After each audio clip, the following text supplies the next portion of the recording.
Hey, everybody. It's Thursday, January 22nd, 2026. I'm Allison Gill.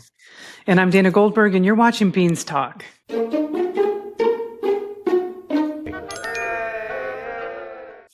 All right. We have a very different kind of episode of Beans Talk today. Normally we go over news, stuff we've seen on social media.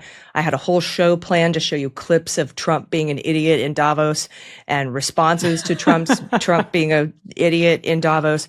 But at the very last moment, some incredible, bombshell breaking whistleblower news came across my feed via the Associated Press, who has gotten a hold of this whistleblower report through Congress, which was submitted by Whistleblower Aid. And that is the organization where Mark Zaid works. It is the organization that we have partnered with in the past here on the Daily Beans, but at MSW Media and Beans Talk. We've partnered with them to help. They do all this work pro bono to help protect these whistleblowers.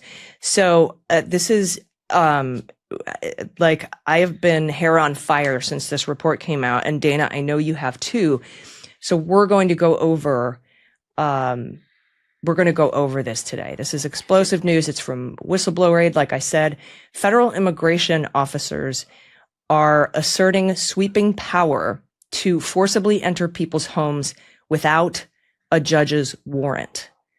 Now, that's according to Internal Immigrations and Customs Enforcement memo, a memo obtained by the Associated Press, given by these whistleblowers, and it marks a sharp reversal of longstanding guidance, not just from DHS, but the Constitution, meant to respect constitutional limits on government searches.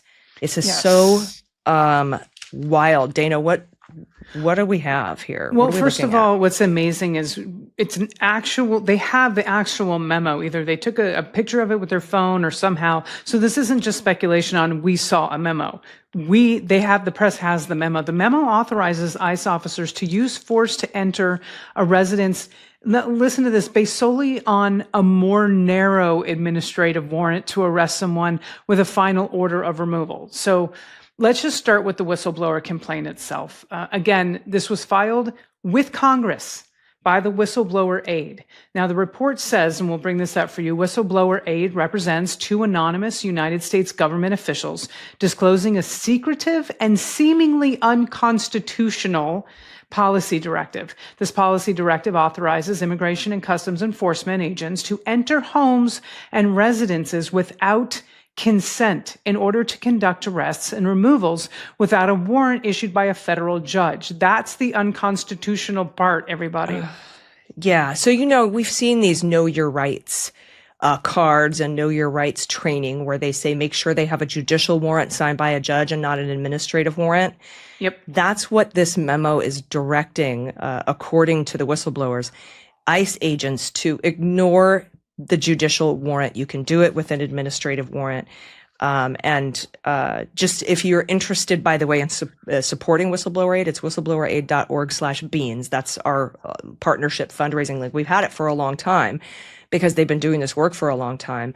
But I want to go back to this report because it goes on to say, and I'll bring this up here for you on the screen, quote, by memorandum dated May 12, 2025, the May 12 memo, Acting ICE Director Todd Lyons authorizes ICE agents to forcibly enter into certain people's homes without a judicial warrant, consent, or an emergency. And B, specifically, in the May 12 memo, the Acting ICE Director authorized ICE agents to rely on Form I-205, which is not a judicial warrant, to enter the residence of an alien subject to a final order of deportation without consent, including by, quote, a necessary and reasonable amount of force. C, while addressed to all ICE personnel, in practice, the May 12 memo has not been formally distributed to all personnel. Instead, the May 12 memo has been provided to select DHS officials who are then directed to verbally brief the new policy for action. Those supervisors then show the memo to some employees, like our clients, and direct them to read the memo and return it to the supervisor, unquote. So, Dana, what does that tell you about we're not going to distribute it widely. We're going to give it to you verbally. And if you want it, read it. Because we don't want a fucking copy. paper trail. We don't want a paper trail. They know this is unconstitutional. This also says that the DHS knows this is wrong, like I said, and they're covering this up. We're bringing this up for you. Based upon information and belief, newly hired ICE agents, many of whom do not have a law enforcement background, are now being directed to rely solely on Form I-205 to enter a home without consent to conduct arrests. In fact, our clients at DHS understands that instructors at the Federal Law Enforcement Training Center are directed to verbally train all new ICE agents to follow this policy while disregarding written course material instructing the opposite. Potentially, scores of ICE agents will be emboldened to unlawfully enter private residences, which include the private residences of U.S. citizens. This whole thing is absolute bullshit. This is one of those reasons, now this is in Congress, I really hope that they impeach Kristi Noem and she ends up being on trial for this bullshit. Every single one of these people that know about this memo, that put this memo out, and I would put all of my money on it that this came from the top. And when I say top, I'm not talking about Trump, I'm talking about Stephen Miller.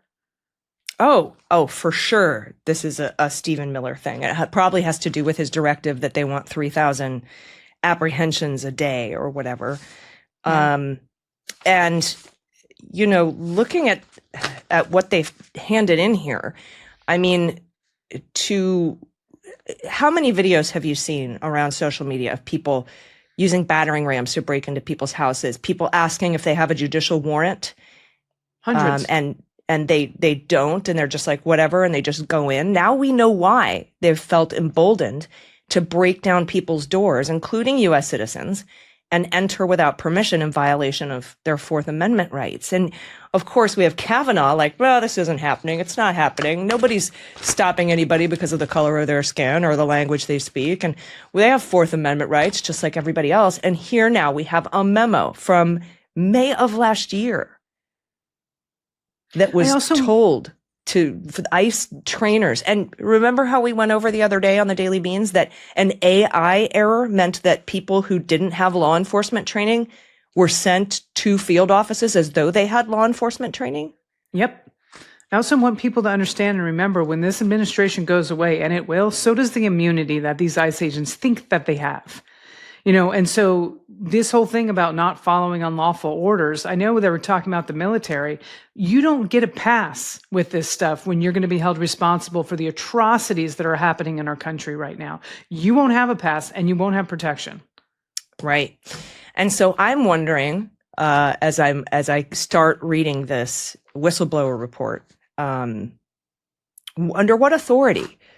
Like, who drafted a memorandum saying that this was okay? So what do they claim gives them the authority to break down doors without a judicial warrant? That's in this whistleblower report as well. It says here, look at this. Quote, although the U.S. Department of Homeland Security, DHS, has not historically relied on administrative warrants alone to arrest aliens subject to final orders of removal in their place of residence, the DHS Office of General Counsel has recently determined that the U.S. Constitution, the Immigration and Nationality Act, the INA, and the immigration regulations do not prohibit relying on administrative warrants for this purpose. So, Dana, it's the DHS legal counsel, who, by the way, was replaced early in Trump's term by a Trump loyalist. Remember when he replaced the CIA Office of Legal Counsel so he could get a memo saying the Venezuela incursions were legal? And when he replaced the Department of Justice Legal Counsel so that he could get a memo saying the boat strikes in Venezuela were legal?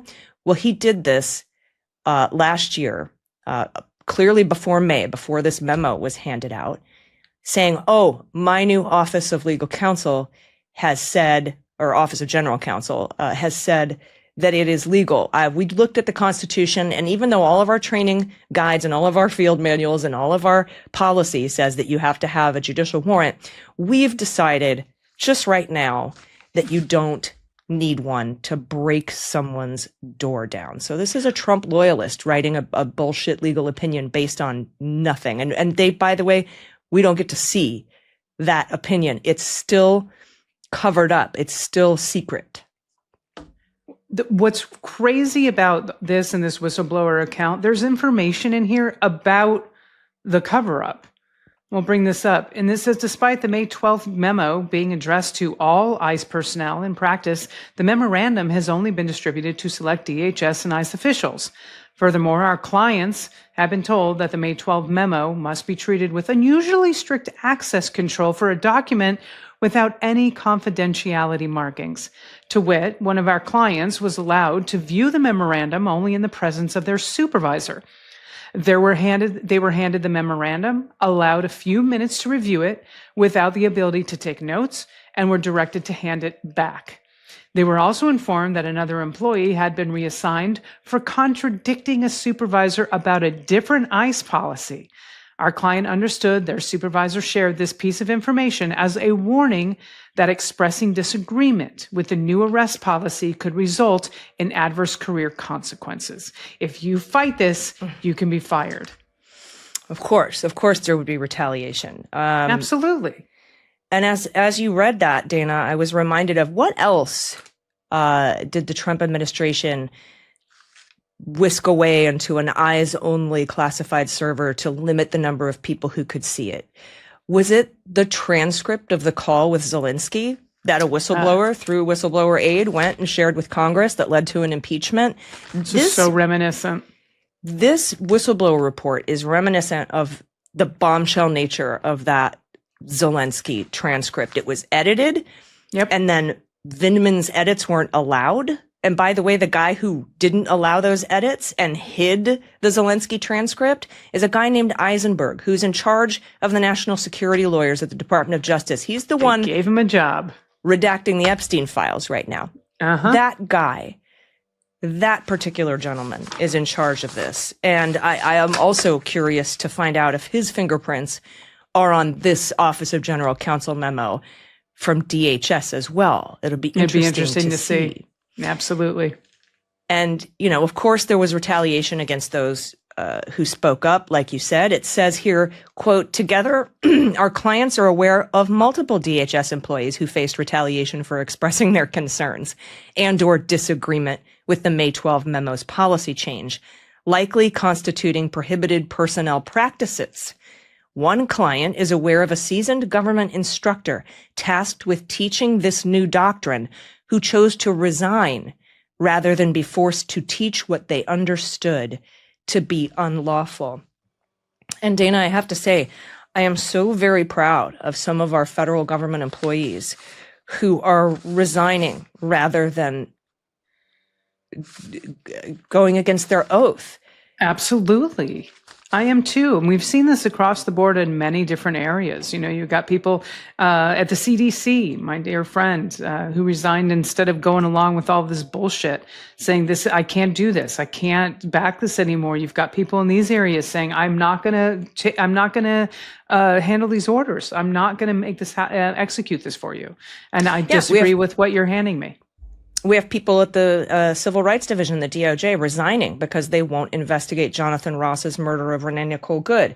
We've got people at the Minneapolis U.S. Attorney's Office saying, you want me to investigate her partner and her ties to protests and not the murderer, Jonathan Ross? We had people resign.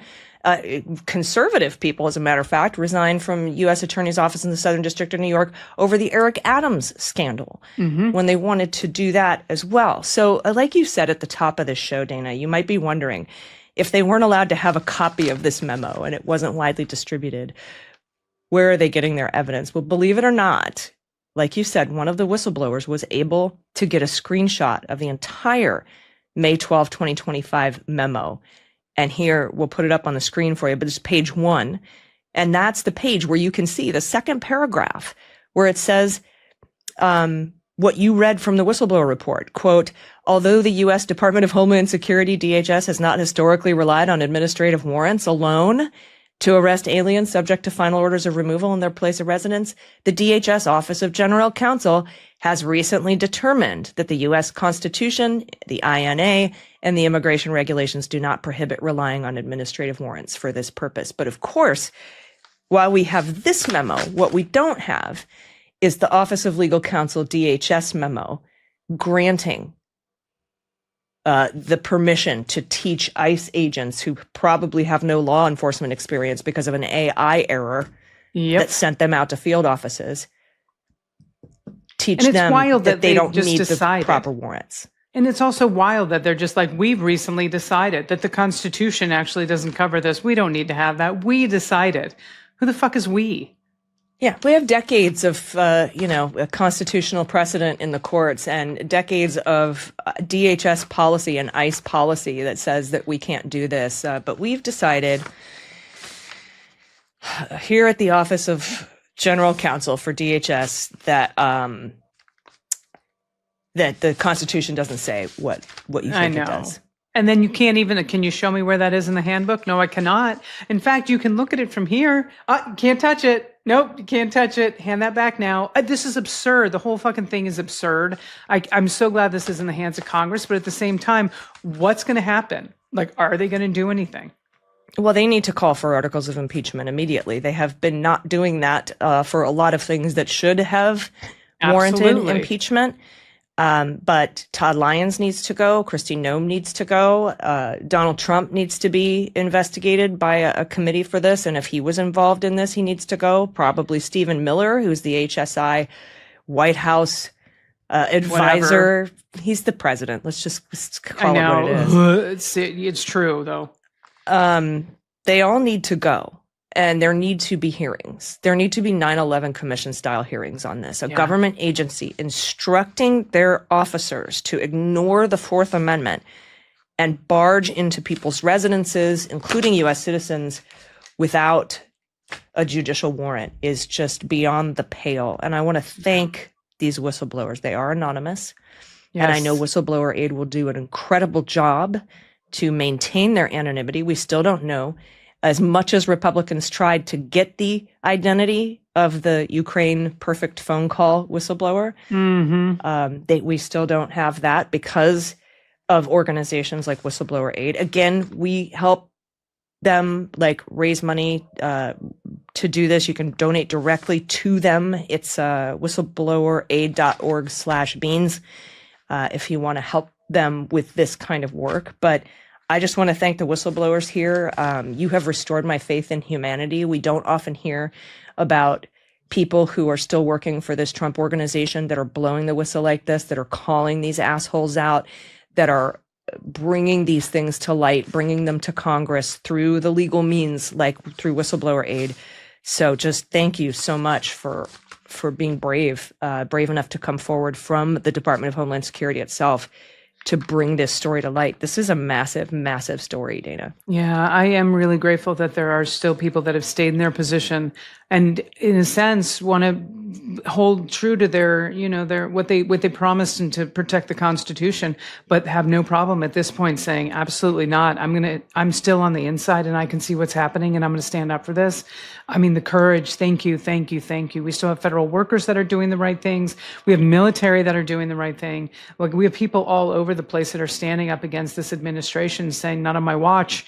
And that's what we need. If everyone quits and everyone goes away, they just put in all of their people and all of their lackeys. And it is just nice to see that we still have people on the inside that are able to try and stop some of this. Yeah, I'm not sure that these two whistleblowers are going to stay working at Department of Homeland Security. I would have to look deeper into the report for that. I didn't get a sense that they still work there from the Associated Press report. They didn't kind of really touch on that, but they were definitely there recently enough to bring this to light today toward the end of January. So yes, thank you for making sure that you are upholding your oath to the Constitution and not a person. Yes. And or a DHS Office of General Counsel memo. I mean, feel we like I have to could stand a remember little ICE is- taller today. Do you know what I mean? I do. And we have to remember ICE has been around a very long time. It's just never been weaponized like this. This has been completely broken. And I'm not saying it didn't need reform before, but this is not what it was established for, and it's not what it was supposed to be used for. So I'm hoping we can stop this sooner than later. Yeah, and we'll keep following this report. We'll keep following the DHS appropriations bill that's going through Congress right now. It's separate from the government funding bill. And, we do have to keep in mind that the big ugly bill funds ICE regardless of whether the government shuts down or not. They have just $75 million giant slush fund to continue to do this. But that hopefully with enough Republicans grow a spine to recognize that they are trampling on people's Fourth Amendment rights, including United States citizens. Not that to me it doesn't make a difference, but to them it might because they're racist assholes. Yep. I think maybe we might see at least some reform before we can get in, route it, and abolish it like it should be. It should be. So well said, my friend. Thank you. Thanks, everybody. I know this was an odd way to do this show. I know this isn't the way we normally do Beans Talk, but it was just such an important story, and I think you're going to be hearing a lot more about it in the coming days and weeks. This one isn't going to go away. So Thank you all for watching. I've been Allison Gill. I've been Dana Goldberg, and you've been watching Beans Talk. We're swearing. Daily beans, daily beans. Daily beans, daily beans.